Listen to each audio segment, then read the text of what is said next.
tell you, it's the builders who are going to take the time to back up and say, what does my waste look like? Waste is easy. People just throw it away and it's someone else's problem. Well, actually, you know this, one man's or one woman's trash is another woman's treasure. You're sitting on treasure. And more, you're sitting on not just treasure, potential penalties.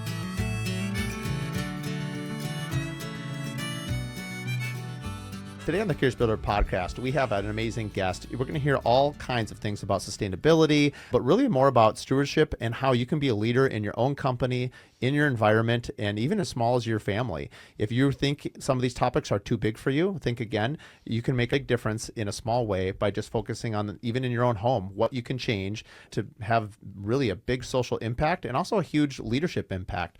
I think understanding how you want your story to be told to your end user and also make money along the way. Without further ado, here's Devry Boughner Vorwerk. Welcome to the Curious Builder podcast. I'm Mark Williams, your host. Today in studio, we've got Devry Boughner Vorwerk just down the street, like 200 meters. Yeah, right around the corner. This is amazing. I think you were saying you were looking at your phone on the way up here. I used my Google Maps to get here, which goes to show you should lift your head up when you're in community sometimes and, make sure you know your neighbors around you. Do you remember the old Hudson map books, like to get around? No. You didn't? No. So like most salespeople know what this is. Before GPS and everything on your phone, they used to print out these like big, thick books with like your streets. Because remember when you were a kid, you'd be like, I didn't know that was it'd be like, hey, take 494. Like, you'd have to give very specific directions to get anywhere. Or you'd have to call ahead. Yeah, for sure. Yeah. Anyway, now you just got GPS. You know what we would say where I grew up in California? We'd say take the 390 or 494. We always put the in front of everything. Oh, funny. Oh, there you go. Yeah. I wanted to have you on the podcast. We met maybe, 6-8 months ago. We had an article in our local Minnetonka magazine, and somebody on your team, or was it you? Yeah, no, somebody on my team said, so we're doing our Misa Hoos project, which is the whole home is based on wellness and, this really cool concept. I actually just did an episode or two ago for an hour and a half. So if anyone hasn't listened to that episode, this episode will make a lot more sense. I'm not going to repeat it all right now, but for you, I will a little bit. But basically, that whole reason why we created the brand, what it's all about, is very much in line with what you do. So why don't you tell the audience a little bit about, you have a very unique career, and my goodness, you're like Queen of the United Nations. You've been all around the world. Your job title reads like, I don't know, a poet laureate or like a Rhodes Scholar. You have quite the background. Okay, there's a lot there. And so just to back up, my teammate did see you in the magazine and said, we need to be working with these folks because we're on Main Street, the main street of Excelsior, Water Street. And our whole goal, Mark, is to be on main streets across the United States and make sustainability accessible, available to companies of all sizes, especially small and mid-sized enterprises. So that's our strategy. So I'm your target. You're my target. Target in the sense of, well, we don't know yet. Is it a partner? Is it, are you going to sell your services to us or are we going to sell it to you? The point is that we're building networks of clients and partners that are focused on building out sustainable businesses. So when you say you've seen my resume and you're like, I actually have no idea who I'm talking to. Well, half the time I don't know either.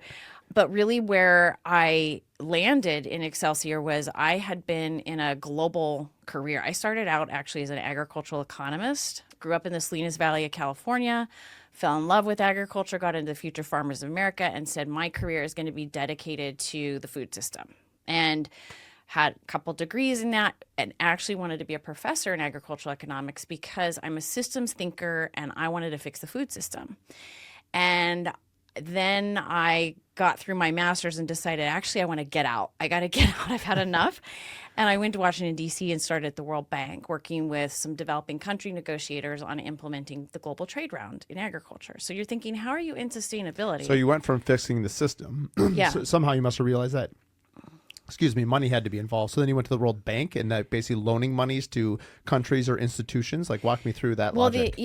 Essentially the World Bank, the International Monetary Fund, there's a whole system set up to lend money, but also implement the right public policy around the world. And I happen to be an expert in international trade, international food trade, commodity trade, resources trade, all of that. And these governments, the last global trade round, you're going to say, how are you in sustainability? But trust me, this all makes sense how I ended up on Water Street. The last global trade round where the world was able to agree on the terms of trade was the Uruguay round in the early 90s. And I had this expertise and wanted to get out and help governments implement the right public policies and set the rules of trade. And so I did that for a while. And then the U.S. government scooped me up, and I was the trade analyst at the International Trade Commission and worked with the U.S. Trade Representative, went over there to negotiate deals between countries, and then came back and was chief economist at the International Trade Commission. So just to put this in relative terms, because you could probably speak in detail on any one of these things for an hour each, but like for broad perspective, so like we're in Minnesota, soybeans are a huge 100%. Export of Minnesota. Yeah. Obviously, the tariffs that have affected basically worldwide trade that are being impacted, specifically Minnesota, or just because I'm used to soybean stuff here locally. So how would you be involved with that? Yeah. Just to give it a Minnesota example, if you will. The Minnesota example. And actually, so like with China. So like specifically. Yeah, so no, like China. This is real. Actually, I'll give you a real example. I told you I just landed from DC. Yeah. I have a client that has a sustainable technology right over the St. Croix River in Hudson, Wisconsin, who's been trying to get this technology into South Korea for 18 years. And it makes production in meat plants more sustainable. I mean, it reduces water, it reduces energy. I mean, it cuts out food waste at the plant level, and it increases shelf life of meat products. So it cuts out food waste at the retail level. I mean, just there. So it's invented in Wisconsin. It's invented in Wisconsin. And I was just in DC working. Going by the U.S. Trade Representative, I took them up to the Hill. We went over Department of Commerce, and we're talking about how for 18 years we've been trying to get this technology, and we met with the South Korean embassy. So it's taking a real tangible example of there's innovation, sustainable innovation that could and should be exported, and we're facing a trade barrier. I mean, that's just wild. So at face value, it seems so simple, right? Yeah. There's this technology. It exists. It's been working. It works great. What is the like now? I'm just curious about this. Like, what is the barrier? Like, why for 18 years has it not been able to get to South Korea? Is it from the U.S. side or the South Korea side, or both? It's the South Korean side, and also this is what hooked me on food, moving food across borders and international trade. It's not that simple. Countries protect all around the world, and given everything that's happening right now as well, we've got tons of protections. So if anyone who follows me, they'll see my little videos and quips. I do these little educational from time to time on Instagram. In fact, I dressed up as a reciprocal tariff for Halloween. It's funny. That is funny. And it all comes together because what ends up happening is we're one global system, and this does relate to building and builders, right? So we move food across borders, we moved, wood products across borders, materials, capital, technology, and imagine just how complicated that really is. The Minnesota soybean farmers that used as an example, they want to export their products, let's just say to China. Well, China wants to export products this way. It's never, I'll trade soybeans to you and you trade your soybeans back. It's, I want to trade soybeans to you, and then what can we trade back? I mean, really, so it's funny, all the trading games like Settlers of Catan, right? Most people know that game. Have you played Settlers of Catan? No, I don't play those games. What is it? So Settlers of Catan, it's a very well-known board game that basically like I'm trading wheat for roads to build roads. It's like civilization building. So I should know this game. I mean, it literally is what you're doing. It's really what I do. I'm going to get it to you, but you're not a game player? Oh, I don't know. I'm not a video game player. No, it's a board game. I'm a board game. It won like Board Game of the Year like it's like one of the world's most popular games. I need that. And it's also like Risk. Can I please give it to you for your Christmas present? I'll take it. All right. As long as we play it together. All right, I'm in. It's like Risk when Kramer and George, who is it? Kramer and who's the other guy that were playing Risk on Seinfeld? I never saw it. Oh, God, you got to see that one. All right. Yeah. So it's between Risk and this other game you're talking about. All right. Catan is perfect. Oh, anyway, so back to the Catan. So you're trading. So basically, Minnesota wants to trade soybeans to China. China wants whatever. They want something from 3M or Medtronic or whatever. 100%. And so it's basically you're bartering. That's what we do in this world. Understood. Yes. And so how now am I running a sustainability business sitting on Water Street, given I have this expertise in food and agriculture and trade? And really it was being working for the U.S. government and having to sit across the table from all kinds of different countries. I learned a lot about incentives, and also that we're not here alone and we can't be completely self-sufficient, right? We want to be able to export things, raise money for our GDP and folks want to come this way. I learned a lot about commodity trade. I learned a lot about resources. I learned a lot about energy trade.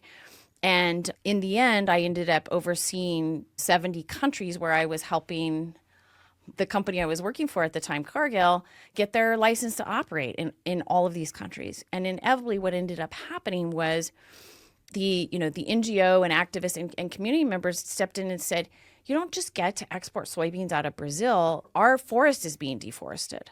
So it kind of threw me into the middle of deforestation. It threw me into the middle of things like worse forms of child labor with cocoa coming out of West Africa, or labor issues coming out of shrimp out of Thailand. I mean, you name an issue and I can tell you exactly what's behind it. Was it, I mean, I'm just looking at this more as a fan right now. I'm just like, this is amazing. This is so much bigger than what I get to do. And I'm like really excited. No, it's not. I want to really localize this. No, yes. And you will, but I'm like, I just find people exciting. Like you're like, I just want to have you over for dinner and just like listen for a while. Cause this is amazing.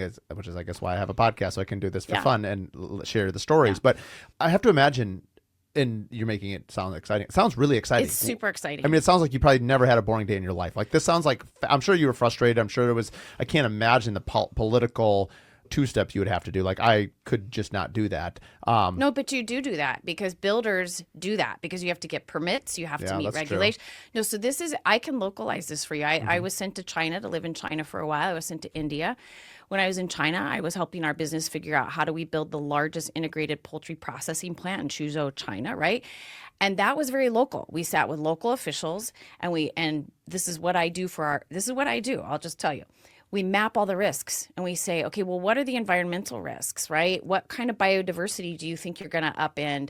Are there homes where people are going to be impacted by, the manufacturing and so why I ended up coming to sustainability as the word, and I'll define it in a second, was I realized business can't get its license to operate by just thinking about its own financial performance.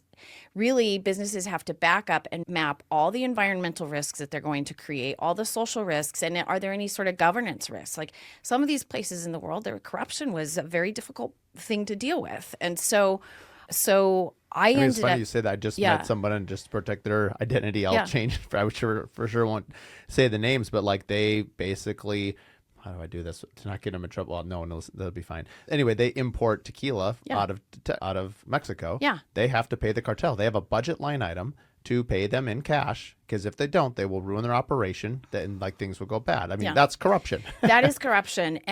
But honestly, sorry. That's illegal corruption, but it's no different than like we have to pay permits for things to happen. And now we get services in return, but like I could see like my first thought when this story was shared, it was actually just shared it last night at dinner. Actually, someone shared the story. Like I get like, hey, if there's protection, there might be service, and like it sounds bad because we probably say, hey, cartels. I think most people would probably assume that that's negative, but like I don't know what services. I mean, what if it's like great service? Like what if that's they're just trying to operate a business? I don't know. The business in me is like, okay, they're operating a business, like they're trying to do something. I get why it's a slippery slope, but there's bad actors. And there are bad actors out there, and so that's what we would do is we'd sit down and help your friends. So send whoever this is my way, and we would map out how do you go through this in a way that keeps you above board, manages the risk, like, all of these things. And so what became very clear to me, because I had to deal a lot with issues around environment, social issues especially, was that, doing business in today's environment is not just, you can't do it in a vacuum. And what happened doing this across 70 countries, I started to look and say, hey, the big guys got this figured out. People like me came in and over a 15-year period helped large global players figure out how to map the risk. But then those players turn to small and mid-sized businesses who are in their supply chain and they'll say, well, now sign my supplier code of conduct, invest in these things, ensure. And so the reporting into the big guys just got to be too much. And I said, what we're going to do is we're going to focus on Main Street, small and mid-sized enterprises, and we're going to make this accessible so that so that people don't reject the notion of being a good environmental steward in their business. We can show them by just mapping risks ahead of time and looking at opportunities for innovation. And, maybe we can create new revenue streams out of this. We'll build their brand like you're doing. Let's use this as a way to help the small and mid-sized businesses, because it's the large players who will go out, and we will not greenwash. I've had companies come and say, you just need to communicate for us. So we'll say, okay, fine, let's sit down and talk. Sorry, we can't communicate something you're not backing, that you're not doing. And so we have a whole process called the Integrated Sustainability Framework, which I trademarked when I first founded the company 6.5 years ago, which is we help companies anticipate the risks, build what they need internally. We can communicate that and then show them how to lead. And it's just a full process. You're not sustainable one and done. It really has to become integrated into your business. It's a little bit for analogy, just because I love wellness and health, but it's a little bit the difference between a diet and lifestyle changes. Like a diet is a short-term period of time to do something, but a lifestyle change is something that you adopt into your lifestyle, and it's kind of permanent change. Essentially what you're doing is, like, if you want to be sustainable, this can't be a short-term thing. You essentially have to ask yourself as a company, is like, what does sustainable mean to you? Here's the metrics, which you would help us. I'm just like fascinated. Like, I can't wait to come down and do a case study and be like, I don't know what I don't know. Here's all the things I do. You tell me, what do I do with this? Yeah, no, I love it. Can I steal that now when I pitch it? Because it is. The reason I called it integrated is often what companies will say is, I got to go do nice things. Like, I'll do a nice little environmental project in the community. I'll go do something, and it's off on the side. And what we do is we help companies put it right in the middle of their business. So if they're going to look at their P&L, their profit and loss statement, and say, we did well because, our profit is up. We give them a combined dashboard. We'll say, what are all those financial metrics that you look at to determine you're being successful this quarter? And then we would put how much water is being used. What have you done around biodiversity? What's going on with waste? Like, are you reducing your waste? We can calculate their environmental footprint. Like, how much CO2 is being emitted? How much, methane is being emitted, or other toxic chemicals or emissions are being emitted. And we'll also look at, some of the other factors around waste reduction, right? So we're putting that all in one place, and then it becomes, oh my gosh, gee, Devry, thank you very much. What you've actually done for us, you showed us how to be efficient. We'll go in and measure energy. We'll take bills from the last 5-10 years, and we'll look at energy use. And you'd be surprised at how many small companies or mid-sized companies aren't doing that. And when we start to go, we did it for a client out in the Central Valley of California across 18 locations. And my sister is on my team out there. She's like, I'm the dumpster diver. Like, I'll go into the dumpsters and see what they're throwing in terms of waste. We do the energy assessment. We do the water assessment. My sister will even look on the waste side at, so what's your trash pickup like arrangement with your hauler? Are they coming in and then looking in your trash bin, and then they're going out, they're hauling air. You're not managing, like, you're paying trucks to go down the road. You actually that day didn't throw anything out. So they're coming back, you're paying them, they're hauling air. So we'll create efficiency. We'll show them the data, and all of a sudden they'll go, we want to change this with the trash hauler. We want to reduce our energy in this way, so it becomes a conversation around efficiencies, and then they'll say, I guess we are sustainable. That's it. That's what we do.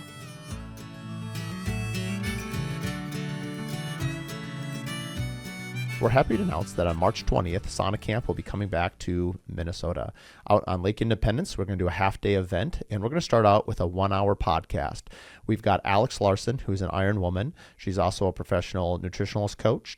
We've got Ryan Rivard. He's completed multiple Ironmans, the Leadville 100. He's also climbed Mount Everest, and he talks a lot about addiction and leads a lot of similar like groups. So I'm really excited to hear Ryan's point of view. And then we also have Alex Neist. He's from Minnesota. He invented Hostage Tape. It's actually the #1 brand for stop snoring. It's a big part of wellness is how you sleep. After that, we're going to have a 2-hour session of sauna and cold plunge at people's own desires. We're going to have different temperature saunas. We're also going to have different theme saunas. And then my friend Chris Husett from Legacy Chocolates in St. Paul, he's one of our sponsors. He's going to have drinking chocolate. It's Himalayan drinking chocolate. It's like nothing you've ever had. So your body's going to be super starved for nutrients. And then we're going to end the evening, which is always everyone's favorite part. The Fumo Collective is an incredible wood-fired grill, lamb on the bone, chicken. It's got tabbouleh, baba ganoush, very Mediterranean blue zone type of cuisine. The food is amazing. So hope you can join us. Again, that's March 20th. That'll be Sauna Camp. All the details can be found on curiousbuilderpodcast.com. I have to imagine like production companies where you're creating something, especially with like multiple locations. Let's just take somebody like myself, like a builder. Yeah. Obviously, there's tons of waste in construction, right? Tons of waste. Literally tons because you weigh by the ton. But like, like a 20 or 30-yard dumpster, right? Yeah. We have a line item in our smart construction statement. It's probably on average $4,000 to $5,000 for the dumpster use, right? Yeah. And so Demcom is probably the one that we use the most around here locally. And obviously, depending on what phase we're at, it's a scrap 2x4s and whatnot. Now, I believe, depending on your dumpster service, they can take it back, they can sort it. I'm not sure what their practices are. Yeah. But so like, how would you analyze a small custom home builder? What would be the process? Please give me a handful of custom home builders who want to work with us, and we'll do it. I think we can make that happen. So, and actually you and I shared, they just built that big building. Remember they knocked down the city hall here in the back? Yeah. Yeah. And we were watching it and I was just like, oh. It was painful. It was painful because I could see the commingled waste, right? I could see it, and it was because no one's trained us, no one's told us any different, so you don't know what you don't know. You don't know what you don't know, and so I'm seeing it and going, gee, planning ahead of time on how you're going to manage your waste and what goes into like what dumpster. Mm-hmm. It takes proper planning to know, okay, what kinds of waste are we going to create? How are we going to dump it on what days, et cetera. But in the end, that can actually be revenue generation. Go down to Republic Services. I took my team down there to go to the recycling center because I like to take people to go see trash. If you haven't gone to see how trash is sorted or gone to the dump, this is the first place it starts, is you start to go, oh my God. So when you throw things in your recycle bin here, within 8 hours, it's out of the Republic Center and it's out into the economy.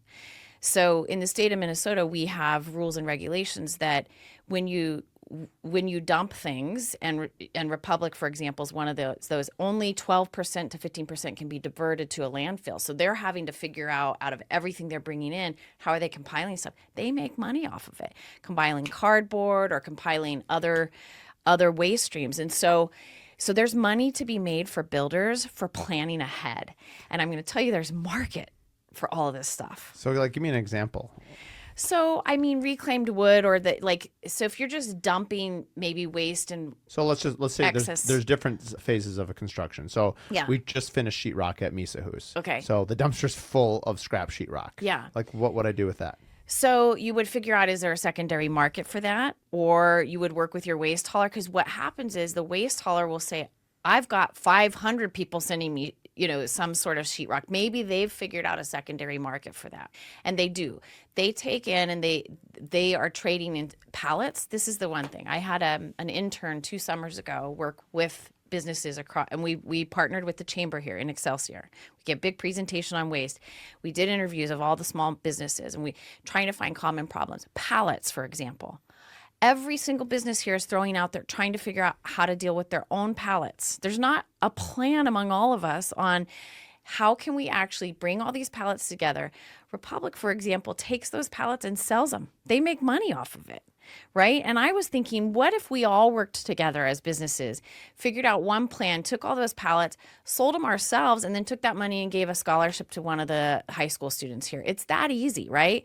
It just takes planning. The challenge is, Mark, that if I come in and I start saying this stuff and people say, oh, there's Devry, she's the sustainability company, we can't talk to her. She's green. Well, yeah, I'm talking about making green, making money from this. Right. But what happens is it's a big headache to people. So I've tried to petition some of the restaurants around here. Bring me in. Let me talk to you about your food waste. Did you know that over in Shakopee now there's a facility that's taking food waste and turning it into energy, right? Well, we manage our waste with the hauler. No. Are you actually looking at your waste as a revenue stream? Because you can bring us in and we can help you with that. I mean, especially, I would say yes. I mean, how could you not? I mean, because you don't know what you don't know. You're obviously extremely credible. And I'm looking at you and be like, yeah, okay, let's sit this down. And I think most people are either intimidated by the amount everyone if you're an entrepreneur, everyone Yeah. knows you are too. I mean, there's just so many things to deal with, right? So it's like the barrier to entry. It's a little bit like explaining the story. Like you need a story or a sales pitch. I don't love that sales pitch, but how quick can your story sort of set the hook so Yeah. that people can give you the time to really understand it? Because all of us are fighting, whether you have ADHD or not, like all of us are trying to like, how much time do we give, Yeah. whatever it is? Like you and I get calls all the time. Yeah. People that want to work with you, which is fine. I don't want, I mean, it's not, that's good. I'm glad people Yeah. call and want to work with us. But, you have to find out really quickly, is this a value statement? Is this something that I see Yeah. value in, either from an education standpoint, or is it something that can be an asset, or in this case, a Yeah. revenue stream? Yeah. And that part I think is really, I mean, how cool would it be to come up with some slogans that were like, I can make you money with your trash. Like the thing that 100%. I mean, it's just that simple. Yeah, and if you take the time, I'll tell you, it's the builders who are going to take the time to back up and say, okay, what does my waste look like? Waste is easy. People just throw it away, and it's someone else's problem. Well, actually, this one man's or one woman's trash is another woman's treasure. You're sitting on treasure, and more, you're sitting on not just treasure, potential penalties. Because so take, for example, in the state of California, and I always use this because I handled global government relations and community engagement, et cetera. I always used California, the European Commission, and a few other sort of bellwether places around the world as examples. So in the state of California, they have something called extended producer responsibility. It's here already in the state of Minnesota. Like I order something and it comes on a pallet, and then I don't know what to do. I gave you the pallet example. Well, how do I get rid of that pallet? It's going to cost me. Whose responsibility is it? Is it the person who sent me the pallet, or is it mine? And so more and more builders are going to be facing extended producer responsibility, right? So getting really, really clear on, can I make treasure out of this? Can I create a revenue stream, or is this actually going to cost me, is really important. And that's the compelling part. That's what brings us in the boardrooms and gets the CEOs. I've had so many skeptical CEOs hear me on stage speaking on this, and they'll say, come talk to us because I'm anti-sustainability. I'm anti-ESG. And it's because it's been made political. And so they'll say, but you're the first person who's made sense because you're talking to me in terms of managing risk, lowering my regulatory compliance costs, creating revenue.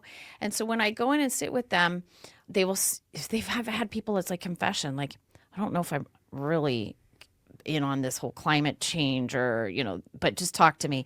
And by the end, they're saying, you know what? ESG, sustainability, it's our number one priority. There's green in green, right?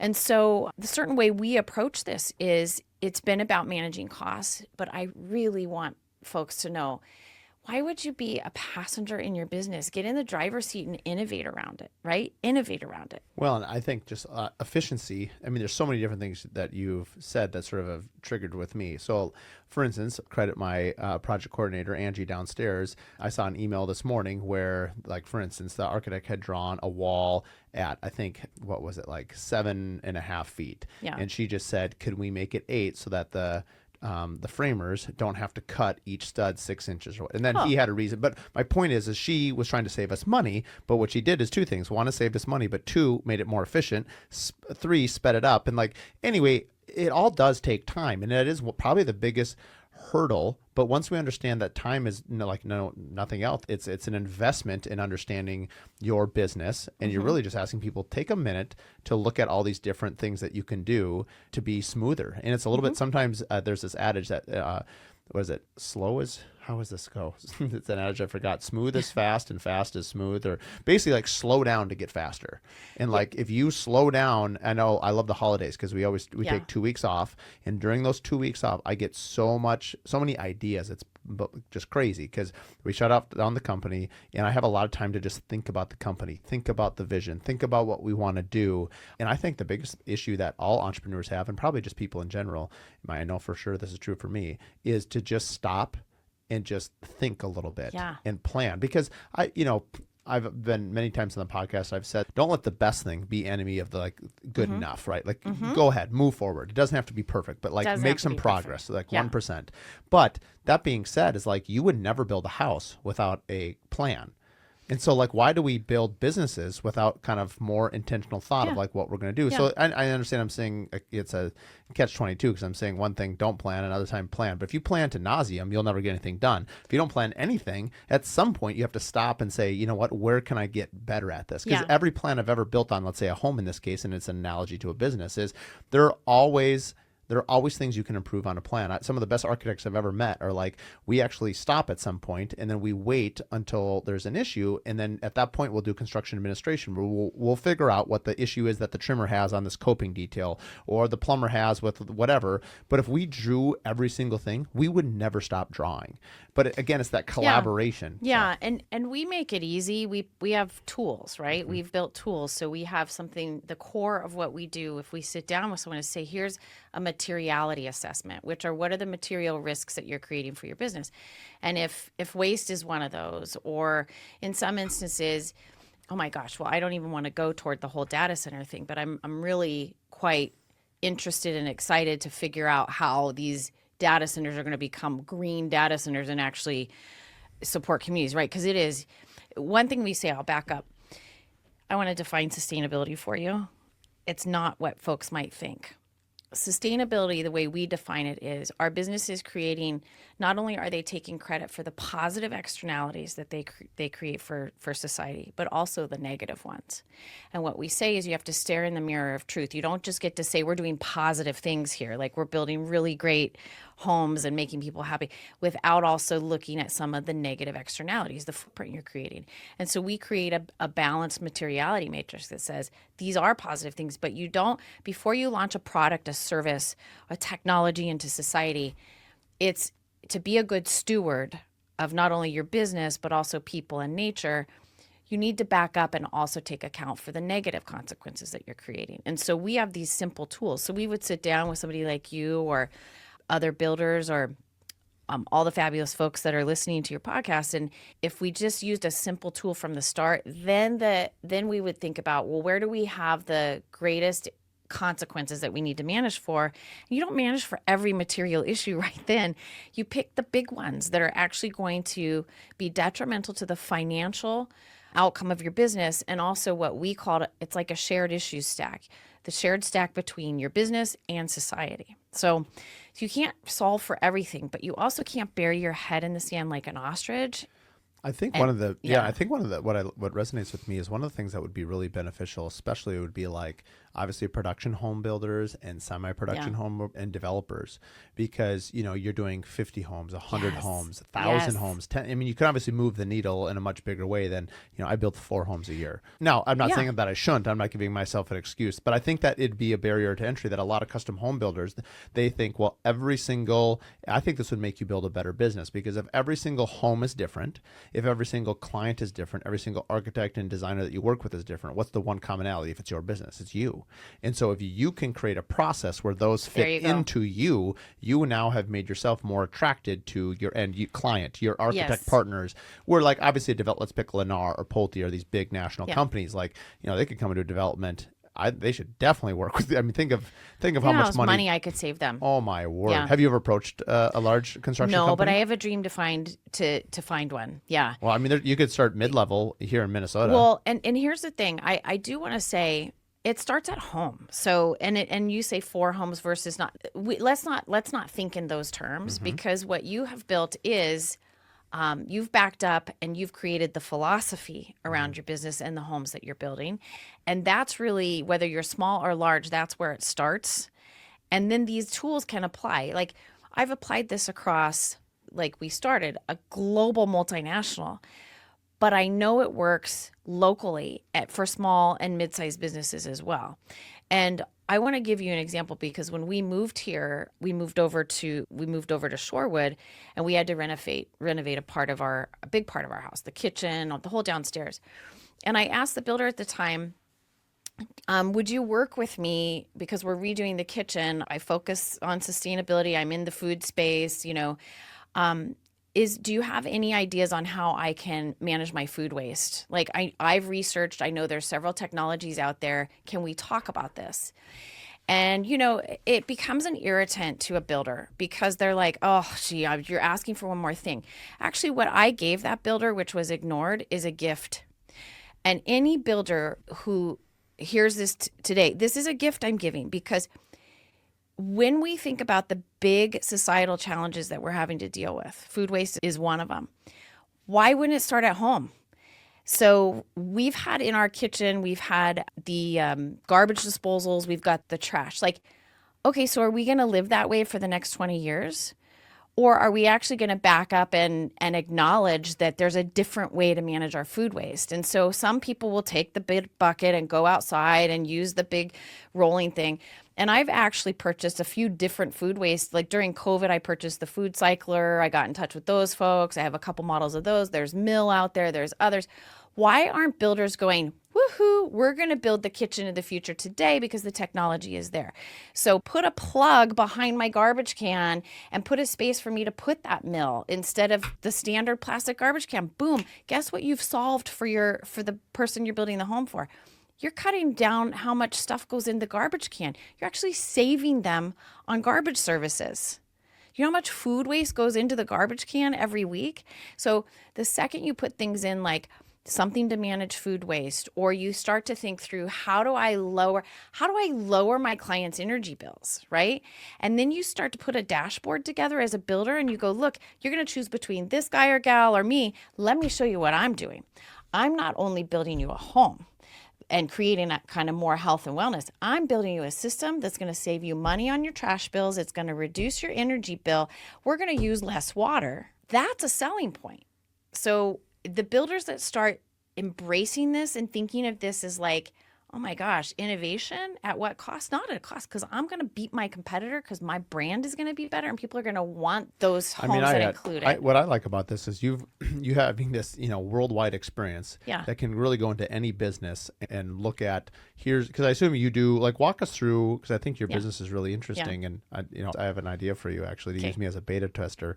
How when you walk into a company, walk us through when you work with any new company, walk us through those first couple steps. Like, how do you dive into their company? How do you figure stuff out? Yeah. So, and this is a learning, this has been a real learning for me. I don't market myself anymore. I won't go on a site visit and not charge somebody for my time because, as you've said, there's just so many people who want to work with you.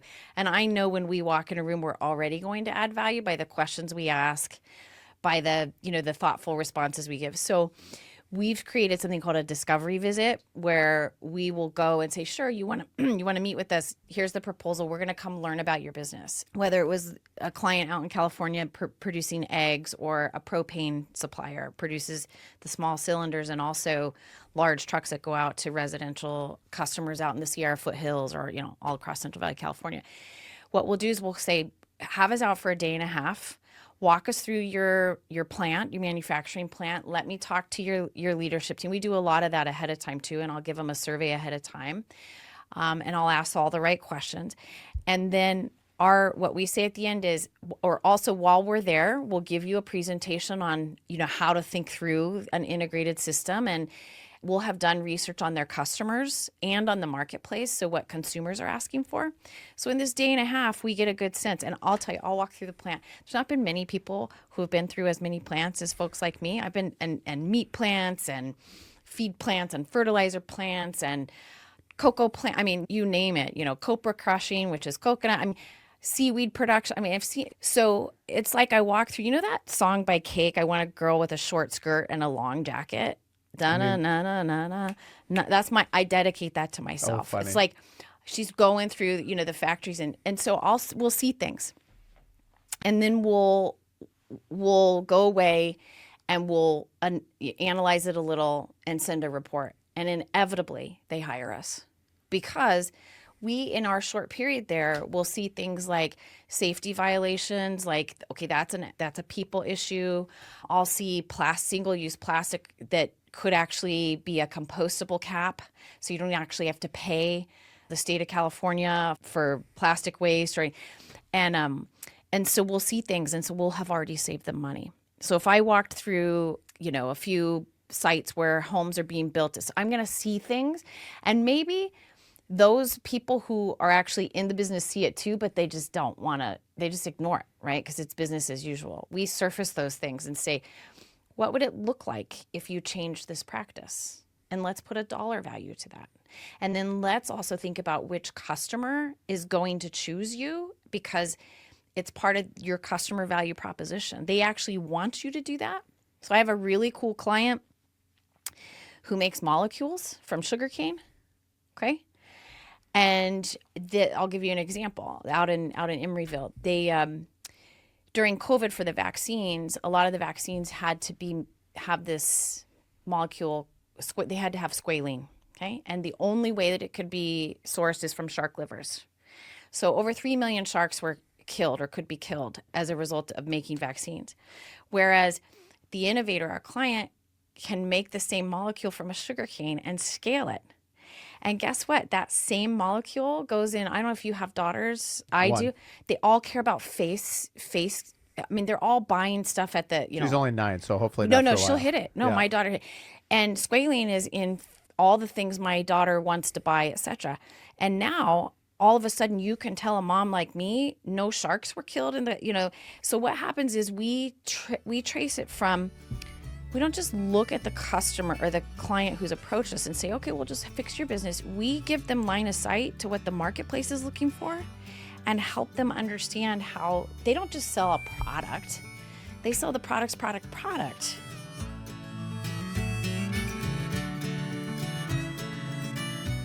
When it comes to quality, craftsmanship, and performance, Pella sets the standard. Whether you're building custom homes or designing a timeless space, Pella offers innovative window and door solutions that blend beauty and efficiency.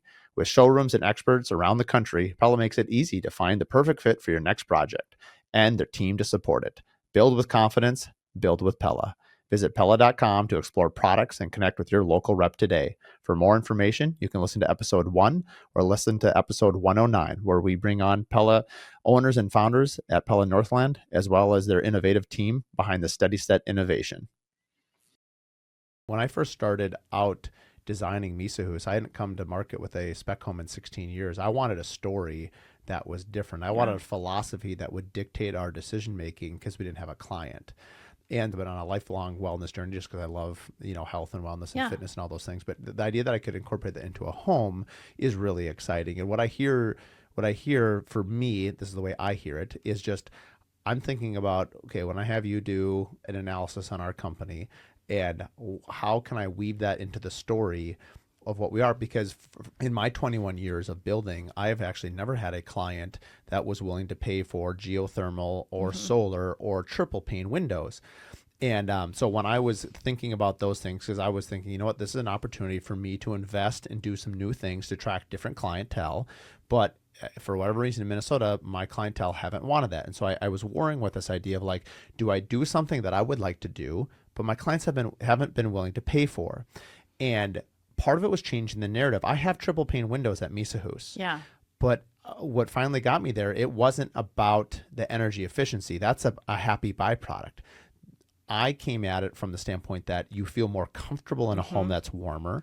You feel it's quieter. And so quiet to me is wellness. Like I love this concept of like if you're in the mountains or you're at a cabin and it's quiet, it's serene. Like there's something about peace and quiet, hence why they're probably associated together so often. And to me, triple pane windows got me there. So I think part of it is everyone has to sort of internalize, these different things that could you on your way to, let's say, sustainability, do you find, for me, it was wellness. And so I just think there's different ways that we all connect to certain things. I think the reason we connected with you and reached out to you is we saw it. You are building the home of today and the future because it's where people want to go, right? So when you say, okay, are they going to pay for this or geothermal versus others?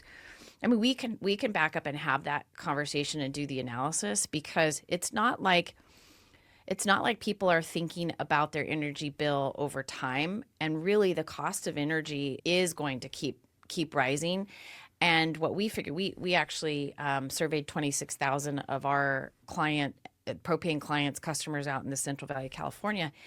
And a huge percentage of those are considering switching to different energy, because of cost and also because of environmental concerns. So So what you have established is you're on the cutting edge, the tip of the spear, where home consumers are going.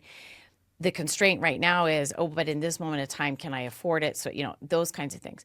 But where you're headed, I actually gave a sermon on Sunday at my church over here in Tonka Bay called Rewilding God's Love, about getting out in the wilderness. And what you're talking about is the quiet and having the space to be and open your heart and be exposed to, to nature, and, have time to actually use your brain in a way that allows you to, whatever it is, connect to yourself more deeply, to the universe. You will be successful because there's a market for that. Where I also see an opportunity broadly for builders is to not just be thinking about, it's market segmentation. It's like the first class plane ticket that folks can pay more here. Where there's a big opportunity too is comfort and economy, going sustainable in those places and spaces, because people really do expect it to be table stakes, that their homes they're not going to be in a home with toxic chemicals, or health and wellness matters no matter what stratification of the economy you land in. Well, and that's funny you say that, because when I was first going down this, it took me about 4 or 5 months into the Misahu's journey before I unlocked wellness. And once I did that, everything gelled. It was like the glue that kind of bonded every single thing together. And because you're right, whether you're a billionaire, a millionaire, or you have no money and you're asking for it, health and wellness matters to you. Like what you drink. I'm sort of fascinated. This summer I trained for ultramarathon in Minnesota. Was really, we have all the Canadian fires. So it's, there'd be a lot of days where breathing really stunk, and it didn't stop me from running. I have a buddy of mine, Notoriously Tony, who listens to the podcast a lot. He just is like, non-factor, we're running. Cause I'd ask him like, are we running today? He's like, why are you even asking me this? Of course we're running. I know you're giving the Grinch, but the point is like, if you don't feel like running or you feel sick, then sure. But don't let, his big thing is don't let other people tell you what you should or shouldn't do. Like you can navigate your own health, but like where I'm going with this is like, I'm amazed. So it unlocks something for me, that I'm amazed at what our bodies can handle. Like toxic wise, it's amazing. And I've been in this industry for 21 years and I've never really thought to go deep on what we breathe. Like what we drink, like I have a gift for you that I'm going to have you open on air here in a minute, but like, what we drink, like purified water, vitamins, your food, like food and diet is something we're very aware of. Whether what we do with it is varying depending on what it means to you. But like breathing, I think COVID really taught us a lot about breathing. Everyone's walking around in N95 masks. I had a builder or a client that I worked with that wore 2 of them, and he was very susceptible to respiratory disease. He goes, if I get COVID, I will die. No questions asked. I'm dead. And so my point is, it brought a lot of hyper awareness to me. Like, what do we breathe? And like, our lungs are fascinating. And so it got me thinking a little bit about like a home. Like they literally say like a home, it's called off-gassing. Yes. There are things in your home. Spray foam is one of the number one. But honestly, anything with chemicals in it takes a period of time. And hopefully, we've always just trusted companies to do this. There's no testing that I'm aware of that people do. For sure not state mandated or anything like that. Like people walk in and it smells like a new house. Well, what if you walk in and it's like, what if it's really just like poison? I don't know. And like no one really asks those questions. And now I'm like kind of interested in that. I'm not saying that I've done all that. I'm just more interested to start asking those questions. Yeah. And I think you've landed on exactly the right spot. Wellness. That's it. That's it. Going forward, that's it. And you see this too in everything. You're seeing it in sort of the MAHA movement. I've done a lot of What's a MAHA movement? Make America Healthy Again. Like people want to feel good again, right? And so what you've landed on is like a holistic approach to the person. You're not just building homes, you're building wellness centers, right? And going forward, that's it. People want to feel good. And that's why when you're talking about the wildfires or, our world is in crisis, right? And so to the extent that we can start focusing in on what we call the steward verse, which by the way is our leadership model, being good stewards, not only financial stewards of your business, but stewards of people and nature. To the extent that you can focus on that in your business, it means you are focused on the wellness. And steward, the etymology of it, why I landed on it is it's Stigward, and I'll get you our sustainable t-shirt. Okay, I'm in. From another local supplier. I'll tell you about them in a minute. But Stigward means safekeeper of the whole house. Ooh, I like that. Yes. What's that word? Steward. The etymology, steward. the Old English is Stigward. And I have a shirt that says Stigward, and on the back. Oh, I want that. Yeah, and then verse is to turn toward. So our whole model is safekeeper of the whole house, okay? And turning toward that. And I'll let you all in on this because we're waiting for our doing business as, but we're changing the name of our company as of, in 2026, instead of Devry BV Sustainable Strategies. It's Steward versus Strategies. And why, after 6.5 years, I'm taking my name off the company. At the beginning, it was, where'd she go? She left corporate. Everyone knows it's your brand, it's your integrity. Now it's something so much bigger, that what our goal when we work with clients is that they adopt the steward verse as a core corporate value, which means they put people and nature at the center, not just things like agility and courage, these are all really important things, and integrity. But if you walk through the door as a business leader every single day and you say, I am focused on my impact on people and nature, you can be wildly profitable. The profit will fall, but you're going to design your business around those two critical stakeholders. I love that. I think too, there's a great verse in the Bible. It says, the people perish where there is no vision. I think one thing that this understanding what we're a steward of, and I think people can decide what they want to be a steward of, but I'm very much in alignment with what you're saying. I love the idea of just bringing awareness to the thing that's important to you. And really, I was doing some market research on wellness in general. It's a $1.8 trillion industry in the United States. It's going to double in the next 9 years. Double. That's a lot of money. It's a lot. And so there's a lot for those out there that might not be as passionate about it for whatever reason, there still is the financial side of it, but it can be both. And, and there's no reason, kind of like when someone says you can't make money doing something you love, I disagree. You absolutely can make something, you can make money in the place of also doing something really good. You really can. And I'm pulling out my notebook, which, by the way, says love on the front. I love it. I get these at the dollar store. I just wanted to show you something, how aligned we are. Okay. And I want to offer an invitation to you and all your listeners. We are launching a leadership institute. I've been wanting to do this for a long time, and I committed to this about 18 months ago. On Earth Day, April 22nd, we've rented out the Hennepin Theater. We're launching the Stewardverse Leadership Institute, and we're holding a Stewardverse Business Summit. So I really want you to come. Okay. And as part of the Business Summit, we're launching this institute on the side. And here I'm going to just show you, because I am such a visual person. I draw things. Okay. So leadership is the key element, and I've identified right now six of the bigger challenges for business. Okay. And these aren't all of them, but 6 of the bigger macro trends that we're focused on. It's got AI and quantum is the first one. What's my second one? Health and wellness, right? The third one is local and global commerce. And then we have ethics, right? And this is also institutional ethics. And then women in the economy. And the last one is youth. Wow, those are some pretty powerful. But these are, if you look at this, these are all things that local businesses are dealing with. This isn't just a global set of trends. Every single small business is going to be dealing with, how do we operate within AI and quantum, health and wellness, right?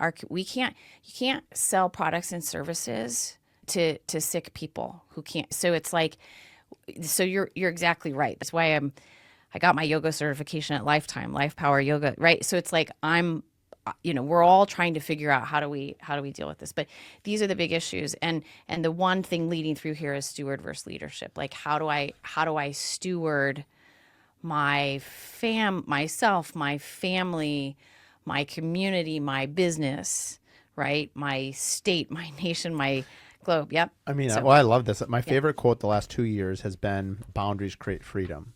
And what it means to me is, when you put boundaries in your life, you have more freedom because of it. I look at that list, and I think that could apply to your household as parents with your kids. That could apply to a business. That could apply honestly to anything, because those are all things from a society that you need to be involved with and that we have to face with. Right. I just had a conversation with a past client of mine. So I'm hand dropping off all my holiday gifts before the holidays, and I've got 60 boxes that I'm giving people. And we have young kids, and their kids are about 8 years older than ours, and we were just talking about phones. And so your top one was AI, and yes, it impacts all of us, but also just from a social media standpoint, every parent grapples with how and when do you allow this to happen? You and I grew up in an age where this didn't exist. Yeah. And so we can kind of look back nostalgic. Like I remember my parents just, shutting the door and my mom saying like, you can come back in 3 hours, go play in the woods for a while. 100%. And like, that was, and it was great. I had an amazing time. I had all kinds of vivid imaginations. It's like, so anyway, we kind of diverted all over, but whatever wellness is to you. And I think the biggest thing is just stop and think about it. Yeah. Because you can create what you want both in your business and both personally. So yeah. Well, there's a lot more I want to talk to you about, but we're going to definitely exceed our hour. There was something I wanted to ask you about. Tell me about the human verse. I didn't totally understand that. That's a business model that you've created. So we had to rename it the steward verse. Okay. So All what right. happened So we was I created it a few years ago at the World Economic Forum. I'm a young global leader, and it was my answer to the metaverse, and all the tech companies are dumping so much money, and I have been increasingly frustrated that there's been a misallocation of capital, like going to all these other places and spaces and not dealing with all the human issues like rising food insecurity and obesity and all these. So I created that, and we went with that for a couple of years, and then I got a cease and desist letter. Somebody else had. Oh, really? So I was like, Nice. look, I'm small, and this is a big thing for small businesses. Like, it really made me back up and say, it was like an obscure Australian accounting HR firm. And my team was bummed. I'm like, you know what? Our clients don't even care about that. Like, Right. they don't care. So it led me down a road to really think, what is it that we're leaving our clients with this consulting model, the integrated sustainability framework? What we're really doing is we're asking the leaders that we work with, our clients, to be good stewards, financial stewards of their business, and a people in nature. So we change it. You're big on brand. I'm big on brand. I led global brand and brands all around the world. Steward versus our brand, if you really wanted to know. And so we had to pivot. So that's why it's steward verse. Okay, and that's so it is. why, Okay, so it's the same. sorry. Yeah. And so No, that's why good. we're renaming the company Steward Yeah. Verse Strategies. And it just wasn't deep enough. The human verse thing, in the end, I'm like, good, that was a gift. Great, right? In business, you know, something like that comes at you. I'm not going to fight for, no.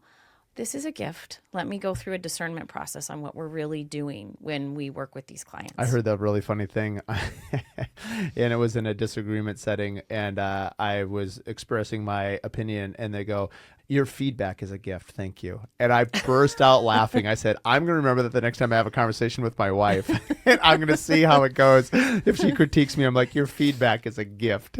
I said, it's so funny, but I mean, it is true. In the way I was saying, it was a little bit more patronizing, but like it is at a sincere value. It's like I had a client one time, because again, I always think of Bible verses, but one is one I use a lot, which is faithful are the wounds of a friend. And it takes way more effort to give you meaningful feedback and correction. Yep. It's truly a mark of a friend and someone who cares deeply about someone or business or whatever, as long as there's like love and hope and generosity in the way that you share it. I think it's easy to go pick on someone, but that and then walk out the door. If you're not there to help also reform it and help the person or the company in this analogy, then you're just a mean person. Yeah, it was kind of mean. Yeah. But I mean, anyway, at this point, had so many bumps and bruises. Like, it's like, no problem. Yep. All right, let me just forge ahead, right? Like, I'm not going to spend my energy over here when I'm driving really big change over here. Right. Yeah. We'll end with your holiday gift. So if you open up your bag here, Lark makes this, and there's a company I work with. I should introduce you to. His name is Jonathan Kramer. He has a company called Visium. We're putting that Misa Hus. So they're UV lights that go above the toilets, and they kill fecal bacteria, poop. Oh, and cool. So we're putting it in every single bathroom. Are you really? At Misa Hus. And then these are large. So he had one of these, and I'm like, what is that? It's the first self-cleaning. Look at this. Look at the ring. First self-cleaning water bottle. Oh, we have to highlight these guys in our newsletter. I've tried to get him as a sponsor. I couldn't quite get through to him. We'll see. Maybe this episode will get us there. But so anyway, the blue light cleans it, and inside is a charcoal filter on top of it. See, this is the kind of innovation I'm talking about. Right. And then here's I mean, I don't do this. It actually connects to your phone. So like it would tell you to drink. Some people have a problem drinking enough water. So it would track it for you. I just like, because I just had Chris Freitag on. She's a health influencer. Yes, I listened to her whole, I listened to you both, and I was like, wow. She's a power woman, man. Yeah, she is. Yeah, but she's been doing this, well, you've heard the list, but since like the 70s or 80s, like the Gene Simmons era is basically. But she talked about water bottles. They always have like the black rings on them because no one cleans their water bottles. Well, you don't have to do it anymore. It cleans it for you. Okay, anyway. That's brilliant. Thank you very much for this. Yeah, there's a lot more stuff. I want to highlight them and invite him to the Stewardverse Summit, because I will. We're starting a little store on our site in 2026, a Stewardverse store. So maybe we can use these and profile these somehow, brand them, and then I'll introduce you to the Storm Creek folks with the shirts that we're making. The goal is like bring us all together, right? So yeah, we have no problem on our digital storefront highlighting stuff like this. So people just need resources. They just need where to go. It's like, I mean, I think that's what's kind of cool about, that's kind of, I guess, the root core, right? Brand ambassadorship, regardless of what you're branding, right? I mean, let's say, be like Mike, right? The one that comes to, Air Jordan, right? Like if you wear, probably one of the most successful ad campaigns of all time, right? Yeah. People want to jump and play great basketball, so they get Air Jordans. But, what do you do? My daughter gets them. Right? I mean, what's wild about him is like he's been retired for 20 years, and he's still making essentially, I don't know, billions, but millions of dollars a year based on his brand. But I love pointing people, regardless of what they are, to things that we're passionate about, because your vibe attracts your tribe. Yeah. And if people are following, you, I mean, think of your extensive network through all your time in DC, at Cargill, and just around the world, your connections. Yeah, and I forgot to tell you one thing. Did you know during COVID, I went on the executive team of Grubhub, a global food delivery company? Did you know that? Here's an example, just really quickly.